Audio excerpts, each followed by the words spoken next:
What if I told you building wealth is not just about spreadsheets, investments, and budgeting, but about something much deeper, human behavior? Welcome to the channel where today we're going to explore the book, The Psychology of Money by Morgan Housel. Stick around to the end. These lessons might change how you think about money forever. Morgan Housel's The Psychology of Money isn't your typical finance book. It's not about stock tips or get-rich schemes. Instead, it's about the often overlooked relationship between money and our emotions, decisions, and habits. And that's what makes it so powerful.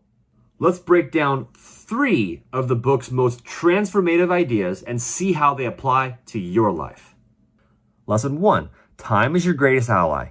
Housel shares a story about Warren Buffett, who didn't become one of the richest people in the world just by being a brilliant investor.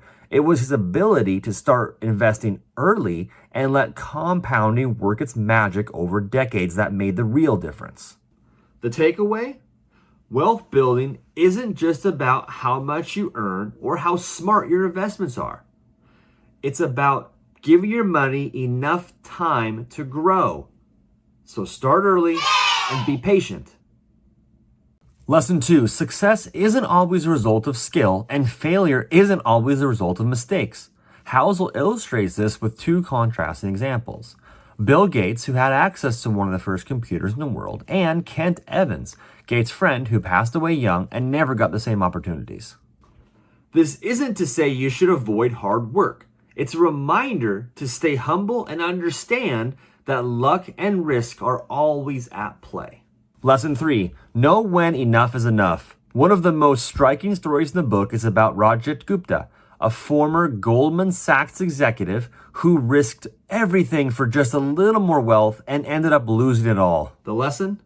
Avoid the trap of endless ambition. Define what is enough for you and let that be your guide. Housel's insights are powerful, but how can you apply them in your life today? Here are 3 quick tips based on the book. Number 1, start saving and investing now, no matter how small the amount. Number 2, focus on long-term goals instead of chasing short-term gains. Number 3, build a financial buffer to handle unexpected risks. Remember, wealth is not about fancy mansions or flashy cars. It's about building freedom, security, and peace of mind. So what did you think about these lessons from The Psychology of Money? Have you applied these principles to your life? If you have, let me know in the comments below. And if you found this video helpful, don't forget to like and subscribe. Hit the bell icon for more insights on personal growth and financial wisdom. Until next time, thanks for watching.